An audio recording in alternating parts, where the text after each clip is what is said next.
Clipper Nation, we are back to back. Another game for the Clippers tonight. Mike Kell with my guy Beef here. Full clip Clippers Unleashed. The Clippers are matching up against the Minnesota Timberwolves.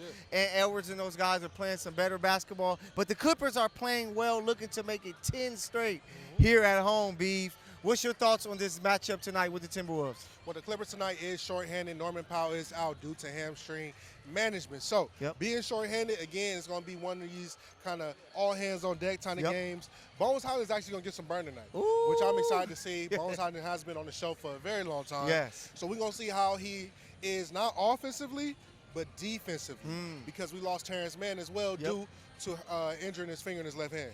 And, you know, with all these injuries, you got a guy like James Harden who says, I'm on the court, I'm playing.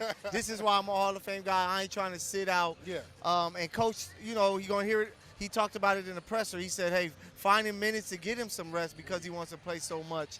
What can a guy like Bones, Jordan Miller, do tonight, Chris Dunn, that can kind of help out James to lessen some of the load? Well, it's two players that you called out, Jordan Miller and Bones Highland. Okay. Two players that can score at a high clip. So I expect for them to pick up the slack in that category when it comes to Norman Powell not being available. Also, Amir Coffey, he's starting tonight. So we know how Amir gets down when he gets hot. So we just got to see necessarily Chris Dunn. You lose another defensive person in Terrence Mann, so defense got to get picked up around all five, not just one person. All five in that second unit got to be very defensive-oriented. And I think somebody to look out for tonight is Ivica Zubac. I think it's going to be very important for him to play well. He's going to be going up against Rudy Gobert, who's a multi-time winner when it comes to Defensive Player of the Year. We can stop it. Even though Rudy's multi-time, Rudy's not that guy. He's not going to be that guy. Rudy gets dunked on, he gets embarrassed, he gets pushed to the ground. The T-Wolf fan is next to us, man. Be nice about Rudy. We're going to definitely go into Rudy about this, man. Rudy gets dominated when time hits. And hopefully Zubac comes to play ready to go because he's going to be needed. Missing Norman Powell, who's coming off a 30-point scoring game. Missing T-Man, who, you know, when he played a couple of days ago, a full game, he scored 14, 15 points to help. So the offense is going to have to be picked up by players like Zoo. Maybe even Mo Bamba can come in and knock down some shots to help them out. But it's going to be all about making it tough for one guy, Anthony Edwards. Who do you think the first matchup goes to try to slow down Anthony Edwards? I'm having a moment. It's going to go to Chris Dunn. Chris Dunn, and then the second shift is going to go to Amir Coffey. For the simple fact they're going to have to take turns. I had to switch hands because it got kind of intense in my thinking a little bit. But they're going to take turns because you can't necessarily just give it to one person. And you can't give it all to Chris Dunn. Derrick Jones Jr. is a person I expect to necessarily take over the defensive anchor in regards to that. Because when he came here, he said he wants to start guarding the best people. So he's going to have to take that assignment too. And Derrick Jones is going to be very important defensively to get those stops and to do some things offensively with so many players out of the game. We got our spotlight on him, so make sure you guys check that out. But before we go, before this game gets started, as you can see, they're getting ready very soon. We got to give our picks for players of the game. Who do you have as that player that's going to step out and stand up to help the Clippers pick up this win? Mine's going to be Bones Highlands. I've been talking about this for the longest. I've been a big fan of Bones Highlands just outside of this in regards to, and I expect for him to actually showcase that he belongs.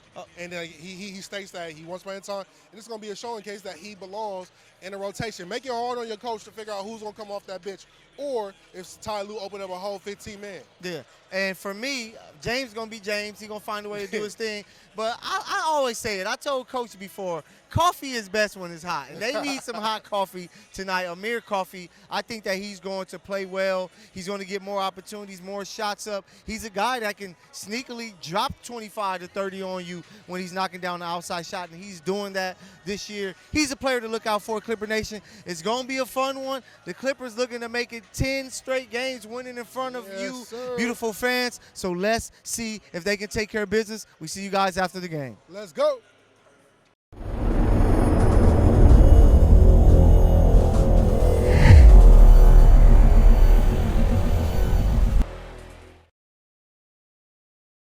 Michael Matthew here, Full Clip Clippers Unleashed. As you can see, we are here at the Clip Shop where we are here. Tammy's inside.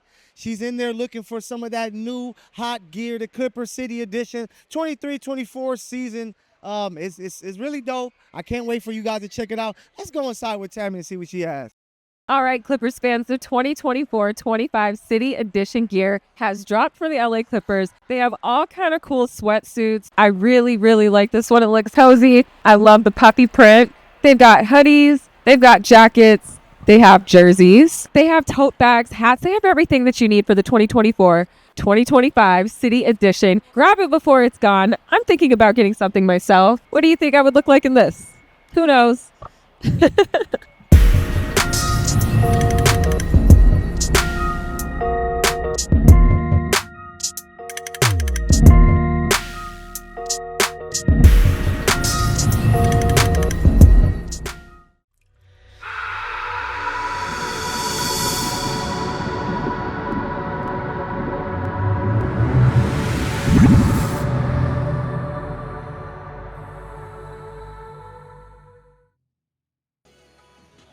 Hey, Clipper Nation, you guys know who it is. Michael Matthew here, a.k.a. Michael the PG, here with my player spotlight inside of the wall. And tonight is going to be somebody that's very important to slow down Anthony Edwards, to make it tough for the Minnesota Timberwolves, none other than Derrick Jones Jr. The guy has been playing lights out, doing his job, running the floor, giving you those highlight dunks, and playing some solid defense. He is going to be key. He's a guy that I'm looking out for. But don't just listen to me. Of course, I got my guy Beef with more on Derrick Jones Jr. What's going on, Clipper Nation? Michael, I appreciate the alley-oop. Let's talk about Derrick Jones Jr. The man reigns out of the University of Las Vegas. I know that sounds kind of different out of that Mountain West Conference and all that good stuff, but Flight 55 is taking off tonight, being a defensive paralysis, being a person that's going to be a nitpick on defense going against Ant and other people on the Minnesota Timberwolves. Now, Flight 55 had a time last night against the Portland Trail Blazers in which he pitched up more than 10 points, but tonight, with Norman Powell not being here, he's going to have to take his time, not only on the offensive end, but on the defensive end, and understanding that he cannot be in foul trouble because we do not have Terrence Mann tonight as a supporting cast off the bench. So my highlight player tonight is Derrick Jones Jr. I expect a big performance and things you're not going to see in the stat sheet, which is energy, effort, and necessary physicality. Those things don't show up, but he will put up buckets as he's going to take off the night with our Clipper spotlight.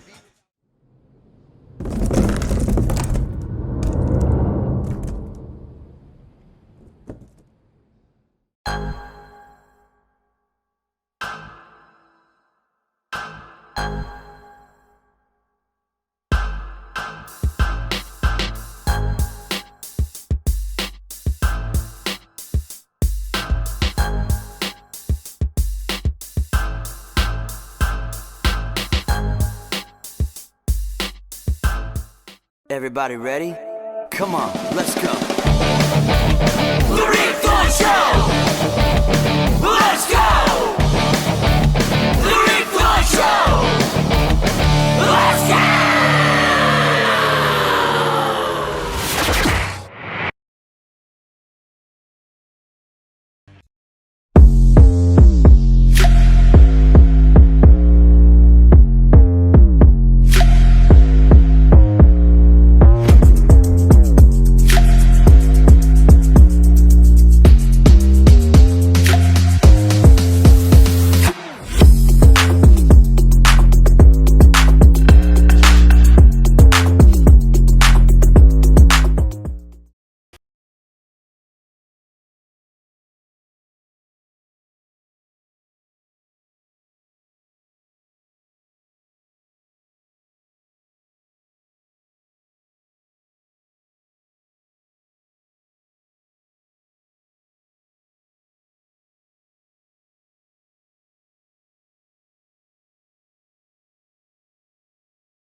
nights, we just didn't have a lot of pop. Missing 3 of our 4 rotation guys. And just, they came out and played well. Julius got them going, got them off to a good early start, and we couldn't score the basketball. So, it's kind of hard when you play from behind, you can't score, you can't make a shot, didn't have a lot of pop. And they came out and took advantage of it from the start. They was ready to go and ready to play, and give them credit. They came and punched us in our mouth, and we were ready to go. You need these 3 days off, you think, to kind of recalibrate because the guys are off because you played so many games the last? Yeah, for sure. This is a good time for us. I think playing every day or every other day for the whole month of November was a hard schedule. But our guys fought through it. We're 14-10, 24 games in 43 days. I thought our guys really, took the challenge every single night. And this is only the game I think that really got away from us, from start to finish.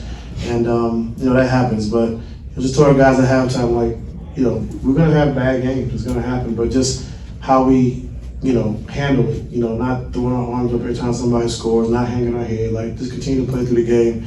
And I thought in the second half we tried to do that, and it's tough when you're getting beat by 30, 35 to really, lock in and focus, so it was a hard game for us. Like I said, Minnesota came in and played well. Ty, just as a coach, with a game like that, is there any lesson that you take from it, or is it just like we just flush this out and move on to the next? I mean, it's always lessons you can take from it, but we just didn't play well, and like I said, it's probably one of the only games this season where we just really, couldn't score, we couldn't defend, and we were steps slow, and so that happens. It's probably happen a few more times before the end of the season, but just about how you handle it, how you bounce back from it.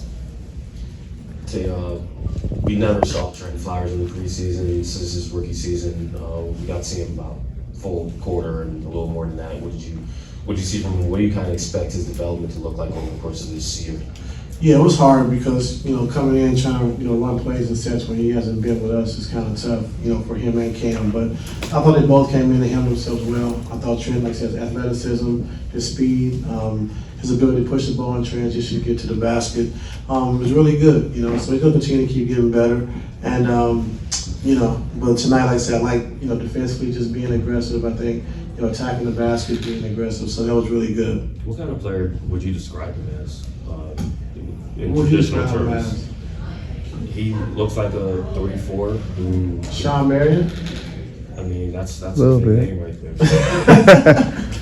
I mean, to develop with somebody like Sean Marion, athletic, can run, pace, can pass, quick twitch, so not saying he's on that level now, but just hopefully one day he can become something like that.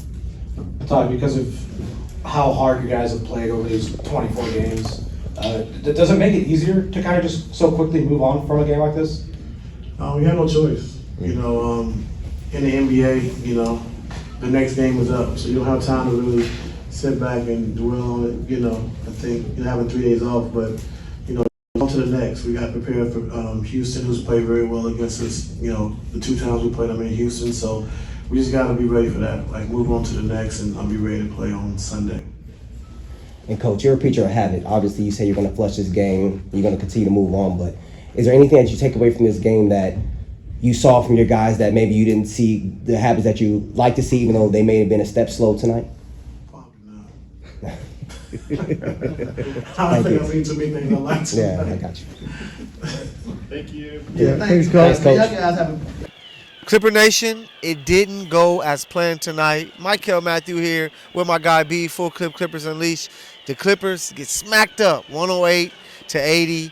But man, it was a tough loss, but they've been playing so much basketball. One of these games was due to happen. So Coach called it a flush game. I'm going to call it a flush game. What are you calling this loss tonight, Beef? Just a throwaway. There's only so much you could do and take from this night. The previous night was a blowout. We got blown out tonight. So it is what it is. It was what it was. Clippers were short hands. So, hey, take some time off and regroup and see you Sunday.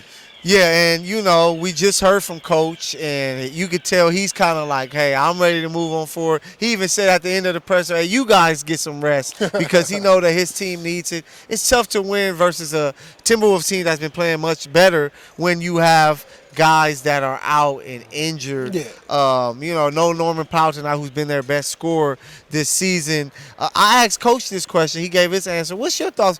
What type of lesson do you take from a blowout loss like this, if there is one? There's no lessons to take from it. Cause what you gonna say? I need to be disciplined. I need certain players. There's nothing to really take away from it. You wash it out, and then you go back to the drawing board and just recook what you previously been preaching about. That's all it needs to be. Okay, you saw some young guys. We saw Bones. We saw Trenton Flowers even come out there, make some plays. What was your thoughts on what we saw from Jordan Miller and these guys tonight? Same thing with Flowers. Very athletic. We seen that in the G League during his time down there in San Diego. Yep. Jordan Miller, he had a kind of a little tough game out in today, but again, the Minnesota Timberwolves came out and just was super aggressive with this team, which took everyone out their rhythm. Basketball is a game of rhythm, and nobody was in rhythm from the jump. So I didn't really care for it. After a while, it was kind of like, hey, wash it, throw away the key.